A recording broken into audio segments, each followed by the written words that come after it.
सद्गुरुदेव भगवान की जय। श्री सीताराम सरकार की जय। श्री राधा रमण लाल की जय। श्री गौरी शंकर महादेव की जय। सभी दर्शकों और भक्तों को कोटि कोटि प्रणाम। सबको प्रेम भरा जय जय श्री राधे, जय जय श्री सीताराम। सभी भक्तों से निवेदन है, कृपया आज का सत्संग बहुत ही महत्वपूर्ण है।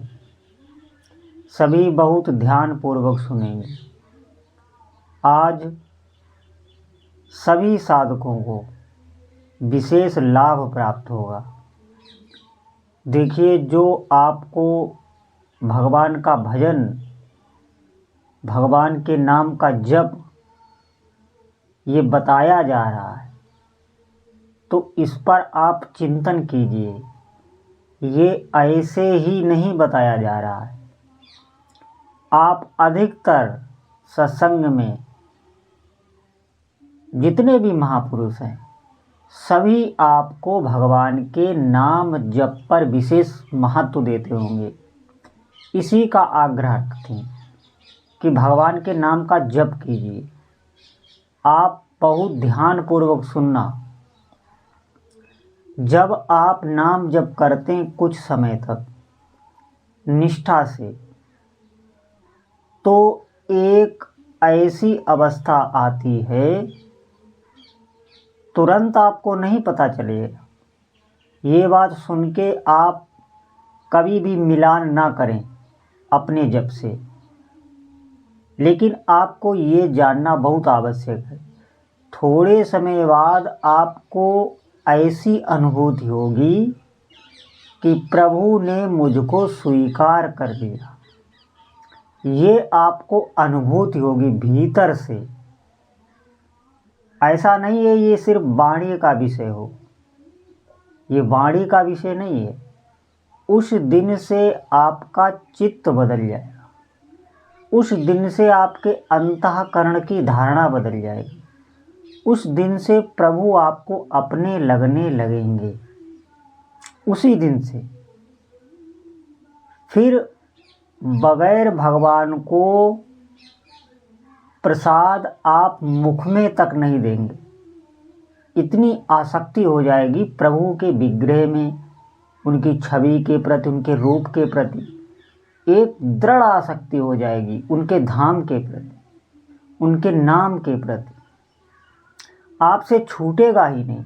जैसे मैं बता रहा हूँ, यहाँ संसार में आप देखना, जो जीव विषयों में आसक्त हैं या संसार में किसी व्यक्ति से आसक्त हैं, बहुत ज़्यादा आसक्त हैं, वो मरना पसंद करते हैं, लेकिन अपने उस प्रियजन से बिछुड़ना पसंद नहीं करते। इससे ये संसारिक, इसे मोह कहा गया है। लेकिन मैं जो बात कर रहा हूँ, इसमें प्रतिक्षण आनंद आता है। एकदम हृदय प्रफुल्लित हो जाता है। एक भीतर जो उत्साह, जो उमंग, जो आनंद आता है, उसको कोई कह ही नहीं सकता। उसमें बाहर से कुछ मिलता नहीं। संसार से तो वैराग्य होता है, ये ध्यान रखना। संसार के किसी भी व्यक्ति से, किसी भी विषय में आकर्षण नहीं रह जाता जब ये बात आती है जो मैं आपको बता रहा हूँ। किसी विषय में, किसी व्यक्ति में, किसी वस्तु में कोई भी आकर्षण उस जीव का नहीं रह जाता है, जिसको प्रभु स्वीकार कर लेते हैं। तो ये आपको अनुभव में आएगा जब आप निष्ठा से कुछ काल तक जप करेंगे। देखिए, साधना आपको करनी पड़ेगी। साधना में थोड़ा समय भी लगता है। ऐसा नहीं है कि हम 10 दिन, 12 दिन, 15 दिन हमने नाम जप किया और हम अब व्याकुल होने लगे। कोई हमारे साथ कोई ऐसा चमत्कार नहीं हुआ, कोई दिव्य लीला नहीं हुआ, हमारे साथ आगे भगवान आते क्यों नहीं, हमसे बात क्यों नहीं करते। देखिए, इन कोरी धारणाओं में ना जाएं। बहुत ध्यानपूर्वक हमारी बात सुने। जब तक आपके अंतःकरण में जो मल जमा हुआ है विषयों का, उसको जब तक ये नाम दूर नहीं कर देता, तब तक आपको अनुभूति होने वाली नहीं। हाँ, आप इससे निश्चिंत हो जाएं कि प्रभु ऐसा आकर्षण करते रहेंगे, ऐसा आपके हृदय को उत्साह देते रहेंगे, आपकी कामनाएं भी पूर्ति करते रहेंगे, जो आप जब छोड़ेंगे नहीं, आपको उसमें इतना मिलेगा कि आप छोड़ नहीं पाएंगे। लेकिन जो बड़ी बड़ी दिव्य अनुभूति मैं बता रहा हूँ, ये आपको थोड़े दिन साधना के बाद अपने हाथ अनुभव में आने लगेंगी। फिर आपका जप छूटेगा ही नहीं, आप छिपा छिपा के जप करेंगे। जैसे नशाबाज नशा को जो है सबसे छिपा के करता है, आप देखना, जैसे आप किसी भी जो भी उसे विषय पसंद है वो देखना, आप एकांत में ले जाकर उसका भोग करता है। आप कुत्ते तक को रोटी डालिए तो देखना वो मुख में दबा के ले जाता है और एकांत में बैठ के खाना वो पसंद करता है। किसी भी में ले लीजिए, ये मैं उदाहरण के तौर पे दे रहा हूँ, ये सांसारिक निंदनीय उदाहरण हैं। इनसे भगवान के जो भागवतिक सुख है, जो भगवान के जप से, उनके नाम से, उनके मंत्र जप से जो आपको अनुभव में आएगा, उसका कोई उदाहरण ही नहीं है, उसे कोई बता ही नहीं सकता। उसे आप करिए, आप खुद अनुभव में आपके आएगा। फिर सिर्फ अश्रु ही निकलते हैं, ऐसे भक्त के सिर्फ आंसू ही निकलते हैं। क्यों? क्योंकि उसे वो तृप्ति मिल रही है। अब उस जो उसे भगवान ने सुख दिया है, उसके बदले में वो क्या दे, तो वो सिर्फ रो ही देता है। इतनी करुणा प्रभु उस भक्त के साथ करते हैं। आप बिल्कुल निश्चिंत रहिए। ये हमारे पिछले कर्म, ये हमारा जो अंतःकरण मलिन हो चुका है, जो हमें भय देता है, जो हमें तरह तरह के विषयों में ये आसक्त है, ये आप देखना, ये चाहता संसार ही है। ये भीतर से संसार की ही शरण लिए हुए। इसीलिए मैं कह रहा हूँ, आप सच्चाई से भजन करिए, तब आप अपने अंतःकरण को देख पाएंगे। और जब आप जान पाएंगे इस अंतःकरण को कि किस तरह ये हमें नचा रहा है, किस तरह ये हमें धोखे में डाल रहा है, उस दिन निश्चित मानिए आप भजन में ही लग जाएंगे। ये हमें जो दिख रहा है, जो हमें दिखाया जा रहा है, जो हमारे सामने हो रहा है, हमें ऐसा लग रहा है हमें सब बहुत प्रेम करते हैं, हमारे बहुत जानने वाले हैं, हमारे पास इतना धन है, निश्चित मानिए ये एक माया ही है, कुछ नहीं। कोई भी आपके साथ भी नहीं है, ये ध्यान रखना, कोई आपके साथ नहीं है।